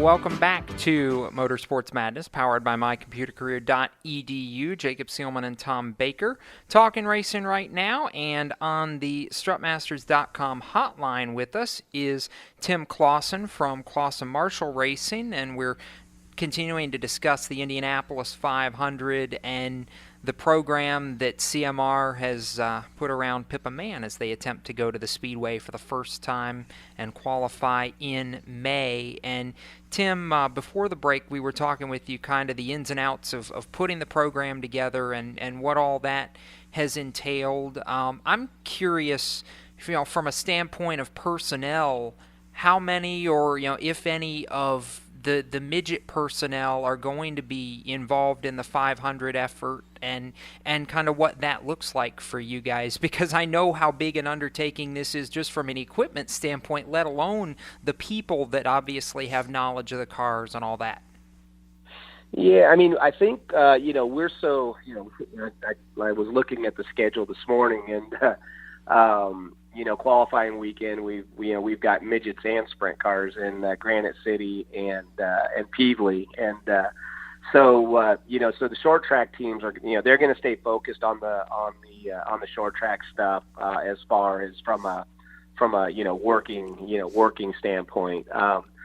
Obviously, we want to get those guys out to the track as much as we can and let them experience it and get some exposure to it. I mean, with Clauson-Marshall, we obviously we have our driver development program with the short track stuff, but we also, we have a lot of young racers that are working for us too, and some of them, have career thoughts of bigger things than maybe midgets and sprint cars. I don't know if there's anything bigger than those two, but but whether it's going down south or going to an IndyCar type team.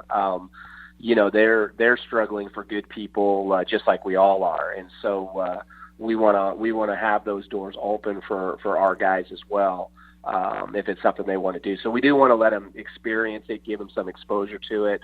We were talking at a meeting last night, and we just talking about some of the logistics stuff of it, and part of it takes a couple days to move all the stuff in at Indy, and so we'll have them involved with that, obviously, and. But when it comes to racing, they're gonna stay focused on our short track program. Does this feel kind of like the first time again? Like, I know it's got to be a bit of a different feeling from 2012 when you went to the Speedway for the first time as a father and watching Brian get to make his first start. What's the feel now? Does it bring back some of those emotions and some of those same kind of feelings, being able to bring the team here for the first time and know that you're a part of it again? Yeah, I think my exposure to the Speedway has always it's always been in that dad role. I had never had any real except for friendship and stuff, interaction with the teams and things like that. I was there to support Brian as a dad and quite frankly to enjoy it as a dad. Sure. And obviously I'm with circumstances, I'm so happy that I got to do that because a lot of our racing together, I didn't get to just enjoy it as a dad. And so going back, the one thing that the Speedway, everybody in it, Doug Bowles, they've always, for whatever reason, since 2012, they've just treated us like family. And even the years Brian didn't run, we would go out, of course, and when he did run, and then of course after 2016, some of the stuff that the teams did for us, the Speedway itself did and IndyCar did. It really amazed me that they really just took us in as family, and I've never felt anything but that. And so to get to go back there now, as a competitor is it's exciting. It's humbling for sure. I was asked a couple times yesterday about, why, too bad you guys didn't do this a couple years ago when there was only 33 cars. And quite frankly, I'm more excited that, sure. That they are going to have that, 38 car field and getting into the show is going to be a huge accomplishment for the 33 cars that do. And honestly, I don't know what it is, but I'm really excited that that we're going to have to fight our way in, and I think that's pretty cool. I think that's what the sport's all about. It's not just about showing up and being in. It's having to earn your way in. Well, it's cool to see Indy back that way. Yeah, I was going to make that comment. It is cool to see that we've got so many new teams, and this is such a nice revival. It's almost a renaissance for IndyCar, and especially for the Indy 500. Tim, I grew up in Oswego, New York with super modifieds, and I'm sure you know what they are. And mm-hmm. in the 70s, we had a number of drivers that used the supers as a stepping stone to Indy, and even Gordon Johncock in the 60s did that. And, I've said for years that I wish there could be those opportunities again for the drivers in the open wheel short track divisions. It would be really cool if Clauson-Marshall could sort of pave the way for that again at some point, because I just think that's something that's been missing for a long time from Indy.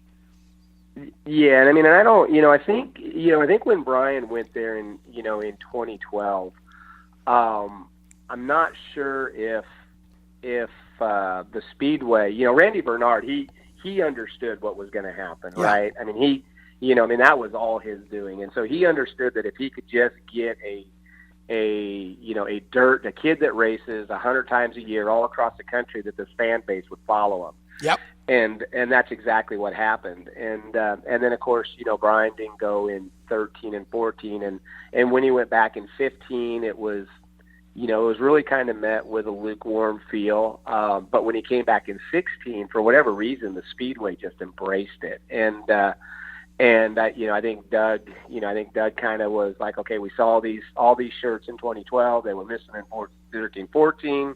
Is he back for real? And then in 16, the Speedway embraced it. So it was really cool to see that. And I know that, Brian leaving there in 16, he was excited to go back, because I think he finally felt comfortable in the car and was like, okay, we can build on this now. And, sure.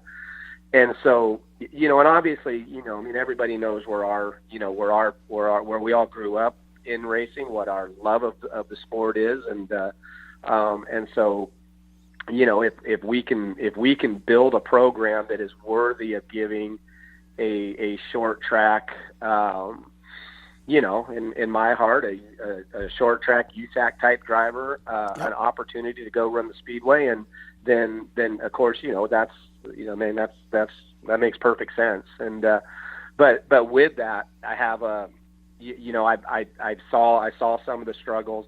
I saw Brian when he went there in 2012 with Sarah and Andy, and the effort they put into his program, because they took it personally, and it showed on the racetrack. I don't think there was a day during the week that they were out of the top 5 or 6 practice.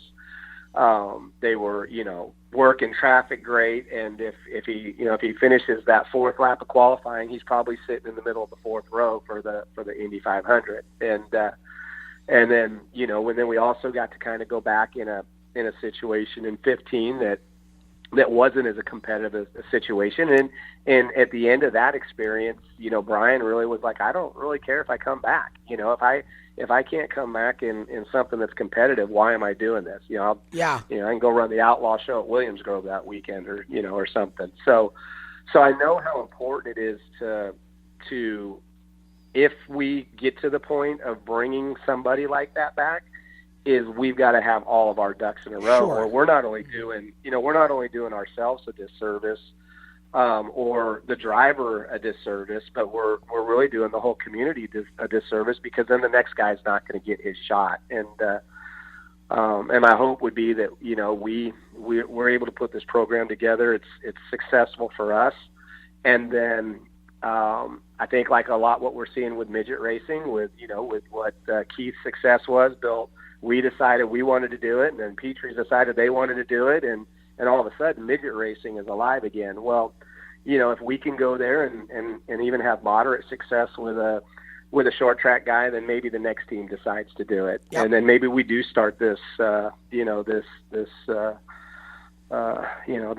roll or road to where some of our guys can get there and bring our fan base there and things of that nature.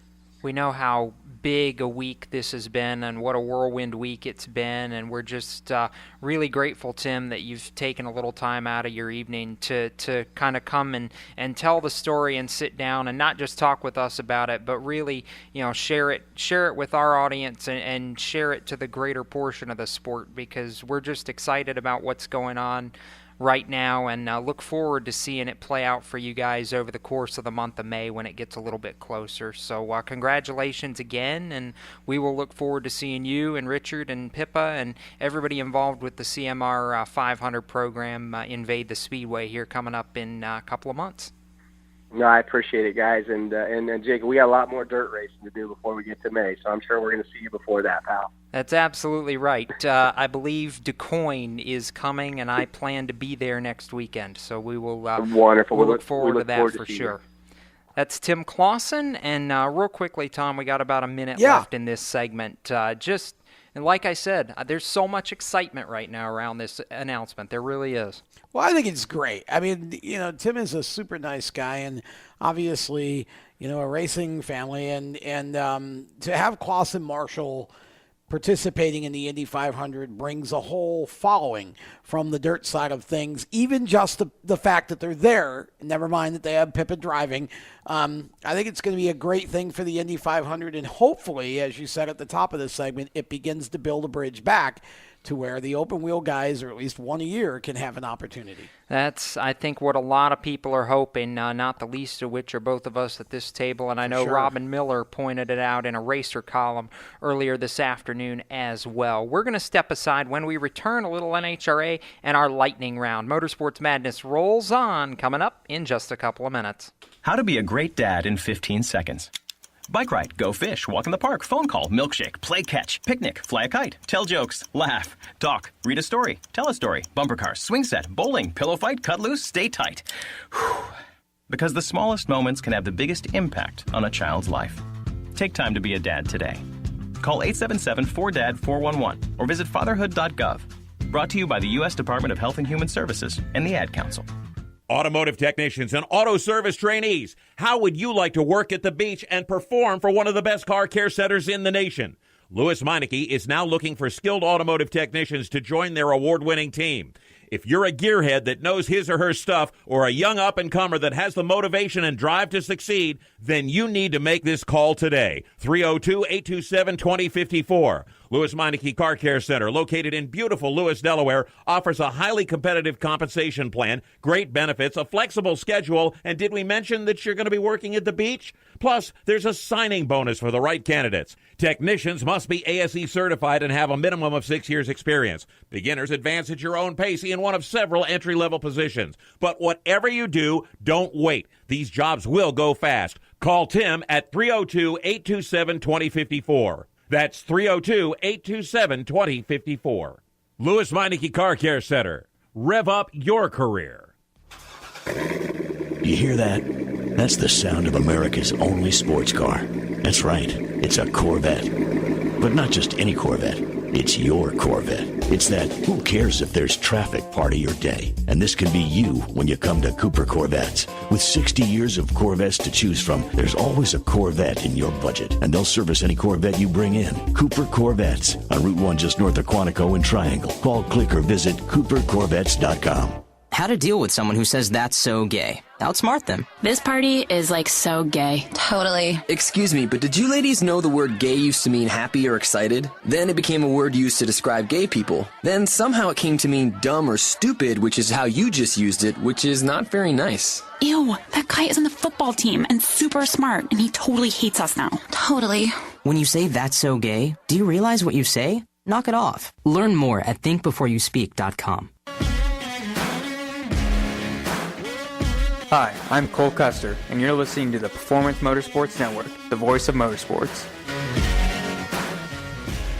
Welcome back to Motorsports Madness, powered by mycomputercareer.edu. Jacob Seelman, Tom Baker, and we found a Chris Murdoch back with us at the table now as we do a couple of things here in this segment, the first portion of which is going to be some NHRA conversation. And, Tom, our NHRA conversation powered by our friends at Strutmasters.com. It is. And, of course, if you own a luxury car, here's the deal. If you own a luxury car or an SUV, eventually, we all know it, it's going to happen, your high-tech suspension system is going to fail. So guess what you do when that happens? It's real easy. You don't panic.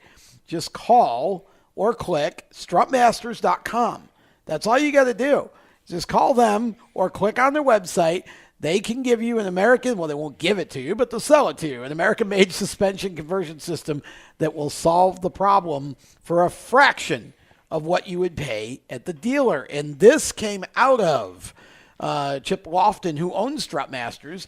He had a car break down, and so he actually went through the process of fixing the suspension, all of that, and then realized there's opportunity here to do this better than it was being done and less expensively. So that's why he started Strutmasters. So, again, the only thing faster than the service at strutmasters.com is Clay Millican stomping on that loud pedal, and that's exactly what he did at Wild Horse last week. Yes, unfortunately, it did not necessarily end the way we hoped it would for Clay Millican. That was an early exit for Clay out of the Magic Dry Organic Absorbent NHRA Arizona Nationals. Try saying that 5 times fast. Because we couldn't come up with a couple of more things to put in there. But we did have a couple guys who went really, really fast, not the least of which was dem Capco boys. Yeah, again. for sure. The problem was, if you're thinking, oh, Steve-O won again. No, Steve-O did not win again. Steve did not win. His father, Billy, did cool was win, that? However, at 60. Age 60. If you think that you can't go out and go and have success in racing, just look at what Billy Torrance and John Force are doing. Age 60 and 69, and they're going out and having fun in Top Fuel and Funny Car. NHRA, where anybody can go and be fast. Well, and this is what everybody loves about NHRA, right? Because you have all of this difference in age and experience, and, you know, they're all real people. I mean, there's no worrying about sponsors or whatever. The personalities are very real, and everybody has a great time. And you just never know from week to week. And this was one of those weeks where we had a lot of different names. It really was. Victory Lane. So Billy Torrance getting the Wally in the top fuel category. In Funny Car, it was Don Schumacher Racing getting back to the top of the heap. However, maybe not the Schumacher car that I personally thought was going to be fast. I figured Jack Beckman was probably going to be the guy to beat. Instead, it's the guy I should have not overlooked because he's now won 3 of the last 5 at Wild Horse Pass Motorsports Park. Matt Hagan winning in the Sandvik Coromant Dodge Hellcat Funny Car for DSR. And in Pro Stock, it took a while. However, fitting that the numbers lined up this way. Yeah. Getting the Wally, the 62nd in his Pro Stock career, in his 1,000th professional round of racing, Jag Coughlin. That would be Jeg Coughlin Jr., by the way. Yeah. Jeggy getting back on top of the heap in Pro Stock, and I would say that's anybody in Pro Stock ought to be scared because when Jeg starts strong, that's kind of what led him to 5 Pro Stock championships in the NHRA. So that could be a little worrisome for everybody else. Yeah, well, it's true. But again, you know, we say this all the time. You just never know from weekend to weekend. It's good to see some different names winning the Wallies this weekend at Wild Horse Pass. That course sort of lived up to its reputation there of kind of mixing things up. It absolutely did. I mean, when you look at a driver like Jordan Vandergriff, who was making his NHRA Top Fuel debut and goes all the way to the semifinals before being taken down by Billy Torrance, that was a big deal for the young rookie at just 24 years old. And, Jordan, obviously his family history at Bob Vandergriff Racing, his dad has a very long lineage in the NHRA, so to see him come out and have quick success, it's guys like him, like Austin Prock, these new faces in the category that really have me excited for for this season in the NHRA. Yeah, and Prock was the one that beat out Clay Milliken in the first round. Indeed, he did. Before losing to Antron Brown in round 2. And he had a shot against Antron, too. Yep. He did. I mean, Austin, I've said for a couple of years now that Austin Prock, when he finally got to the national level, was going to be a threat because his father, Jimmy Prock, who is the mastermind behind the famed Prock Rocket race cars that spanked everybody for years with John Force. I mean, Jimmy knows his stuff, and he's passed on so much of that teaching to Austin. We knew he was going to be good whenever he got there. It was just a matter of how good, how quickly, and I think he's proven that the hype is certainly well warranted, I'd say. Well, and again, like in any other situation, you win a round here, you win a round there, eventually win 2 rounds, then finally you go and get the win. He's getting good reps here, and it's good to see him finally getting his shot in the big time. I'm going to say that I believe Austin Prock wins a national event before the end of this season. I believe that will happen, especially with the people that he's got behind him at John Force Racing. That's going to be a big deal, and I think it's going to end up ultimately elevating Brittany Force's dragster program as well this season. So with that, we can transition a little bit over into our lightning round. The NHRA taking a couple weeks off before they get back at it in mid-March with the golden anniversary of the Gator Nationals at Gainesville in Florida. So we'll go into our lightning round now and rapid fire a few things. And we're going to Vegas this weekend, Tom, which means we can roll some dice and make some guesses and probably fail really badly at it. But hey, we often do. We often do. But hey, this is a week where we can gamble and not have to worry about losing money because there's no gambling to be had on this show. It's a family show. Well, and what happens in Vegas stays in Vegas. That's correct. Yes. So we'll start off. There's good grief, has there been a whirlwind of news. We talked a little bit about it during the first half of our show, but I think the Elliott Sadler to Colleague Racing thing is a pretty big deal. I'm excited to see Elliott back on the racetrack here. 2 races, one at Richmond in April and the other at Las Vegas when you get into the tail end of the regular season and the start of the playoffs. So it'll be fun to see Elliott come back here in that 10 car, which we already know, Ross Chastain's proven it, is going to have a shot to win some races this year. Sure. Well, and I mean, again, they've got a bevy of different drivers that are going to be competing in that car throughout the season. And, it's interesting that Elliott decides to come back out of retirement, Chris. I mean, he made a big deal out of retiring at the end of last season, but just like we saw on the football side of things today with Jason Witten's announcement coming back out of the Monday night booth back into a Cowboys uniform for next year, sometimes you retire and then you realize, you know what, maybe I don't want to do this every week again, but maybe I'm not totally done. And that feels like what this is for Elliott. Is just he's got a little more in the tank. He just doesn't want to do it on a regular basis anymore. That itch that you get once you drive a race car can really hit you in different ways. Maybe he doesn't want to do a full season, but he figured out after being gone for even 2 races, he was like, okay, I need to get back in the car. Yeah. So, and it's a good opportunity, Jacob. I mean, it's a good piece of equipment. And so, but this weekend at Vegas, Austin Dillon will be in the 10 car yes, he with will. Allwell Medicare on the side. It's an interesting deal there, and interesting to see Austin back, especially on an intermediate where he's had so much success in the NASCAR XFINITY Series in the past. Another announcement that was kind of maybe less heralded, but a very interesting deal is Connor Daly has landed a sports car ride for a handful of races overseas this season. He's joined Precision Performance Motorsports to partner with Brandon Godovic in the Lamborghini Super Trofeo Series for 2019 to get some reps in a sports car this year. Which is really interesting. And, of course, for those of us, I mean, we're situated obviously outside Charlotte.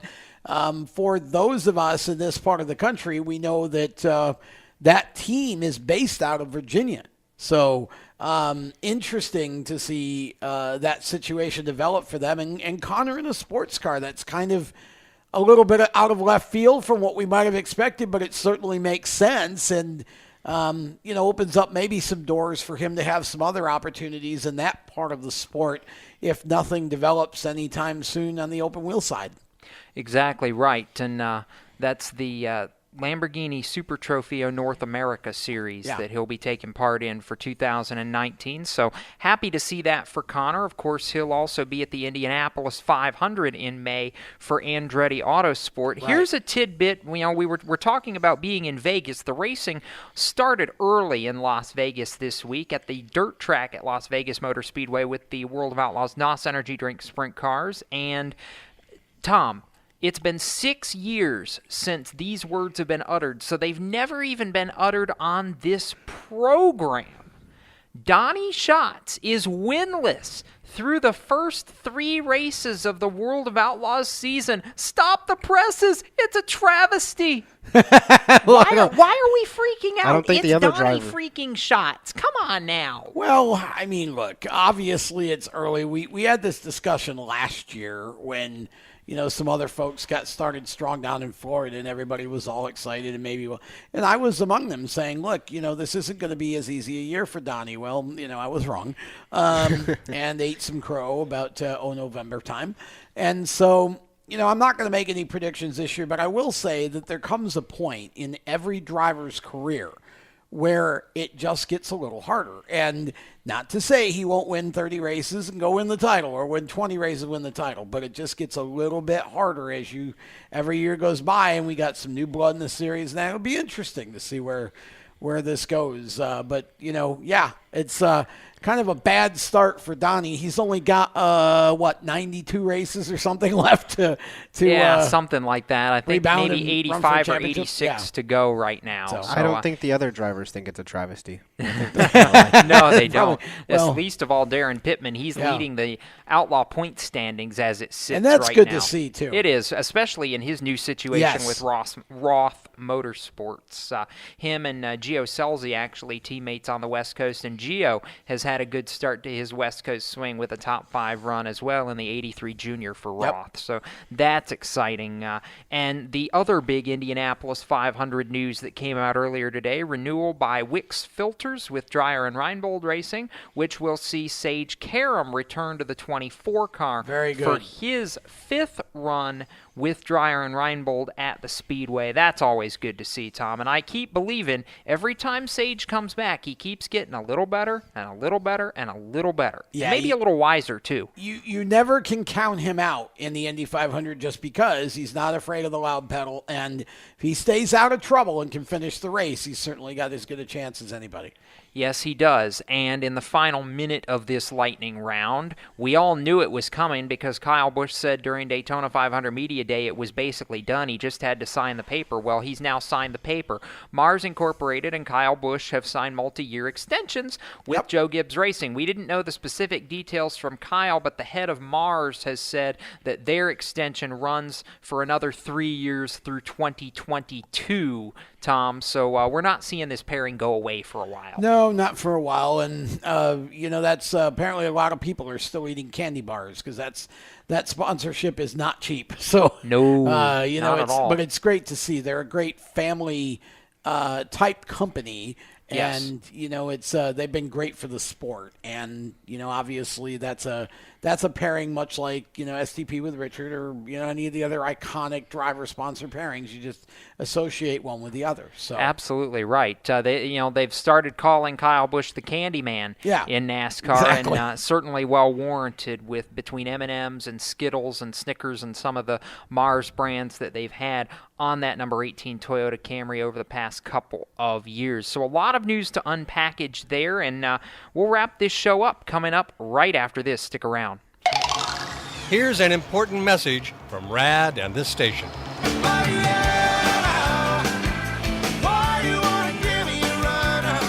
Hi, this is Bob Sheehan from Blues Traveler for RAD, recording artists against drunk driving. I like to party just as much as the next guy, maybe even more, but the one thing I won't do after I've had a few is get in the car and drive. Don't blow it. Always choose a designated driver. Remember, music lives, and so should you. Motorsports sales professionals. Performance Motorsports is looking to build a team of experienced media sales professionals to represent our programming to the industry's top companies, magazines, and racing series. If you have motorsports sales or marketing experience, know how to work with agencies, understand social media, and are incredibly creative when it comes to working with clients and promotions, then we want to hear from you. Top performers are richly rewarded. Your imagination is the only limit here. Call 717-749-0444. That's 717-749-0444, or email us at scorpionradiogroup@gmail.com. You want to ask for Sue. You are a waste. A loser. Everyone hates you. Why don't you just stay in your car and keep driving? I'm serious. Drive until you run out of gas, then get out of your car and walk until you find someone who doesn't think you're dumber than bricks. Could take a while, but at least all that walking might burn a couple of calories. You may not witness bullying like this every day. Your kids do. They want to help, but they don't know how. Visit stopbullying.gov to learn safe, simple ways your child can help stop bullying. Be more than a bystander at stopbullying.gov. A message from the Ad Council. You own a performance car and you know how to drive, but you want to learn real performance driving. Well, Bunky, get that car off the street and onto the track. Summit Point Motorsports Park, the Mid-Atlantic's premier road racing facility, located just over an hour from D.C. in nearby Summit Point, West Virginia, is the place to go. And you'll find that Friday at the Track is going to give you what you need. For less than a monthly car payment, you can attend this regularly scheduled one-day instructional event in your street car on one of Summit Point's 3 world-class road racing circuits. You'll receive classroom instruction, skid pad instruction in their cars, including front and rear skid control, and 4 20-minute in-your-car instructional sessions from a professional instructor. Have fun, go fast, and really learn how to drive. Call 304-725-8444 for class schedules and details. That's 304-725-8444. Friday at the Track at Summit Point Motorsports Park. Hi, I'm Tyler Reddick, and you're listening to Race Talk on the Performance Motorsports Network. Welcome back to Motorsports Madness, powered by mycomputercareer.edu. Jacob Seelman, Tom Baker, Chris Murdoch, and it is right about time to throw a checkered flag on this show, Tom. Any final thoughts? Any gambles that you want to take in Vegas? Well, we kick-started the heart just in time to turn it off again. I know. The show's flown by, hasn't it? It has. It really has. Yeah, Vegas will be the first real test without the racetrack interfering. I mean, Atlanta is a cheese grater. Vegas is not. So this will be the first real test of the full package that NASCAR's instituted. Should be fun. I think it will be fun. Can you pick a winner? For Vegas, I mean, throw the coin up in the air. I'll just go with Kyle Busch because he just got a sponsor extension and it's a home track for him. Chris? I've got 3. Burton, Gregson, Larson. Wow. Okay, so of course he picked truck race and Xfinity along well. with that. I didn't know we were supposed to do that, but well, he just did it because he I could. I get extra credit. Yeah, Chris gets extra credit. My cup race pick, by the way, is the other Busch brother. I think Kurt Busch is going to get the job done. Love to see that happen. So I after his debut with Ganassi on an intermediate track, I like their odds. So we want to thank our partners at mycomputercareer.edu, HMS Motorsport, and Strutmasters.com for what they do to make this show possible, as well as our partners at PMN and all the folks that go into this. For Tom Baker and Chris Murdoch, I'm Jacob Seelman. Keep it off the wall, folks, and we'll see you at the racetrack till we meet again. You've been listening to Motorsports Madness with the Race Chaser Online crew. Stay tuned to Performance Motorsports Network for more race talk. For the latest motorsports news, visit racechaseronline.com. Motorsports Madness is a copyrighted production of the Performance Motorsports Network, www.performancemotorsportsnetwork.com. A member of the Scorpion Radio Group Incorporated, and may not be rebroadcast, replicated, or saved in any media without the explicit written permission of PMN. Check out our Facebook page or our section in the PMN website. The opinions expressed on this program are those of the host, co-hosts, and guests, and do not necessarily reflect those of the management and ownership of either the Performance Motorsports Network or Scorpion Radio Group Incorporated, the advertisers, or the marketing partners. Be listening again next week when the madness returns on Monday night at 7 Eastern. Until then, keep it off the wall and keep the shiny side up.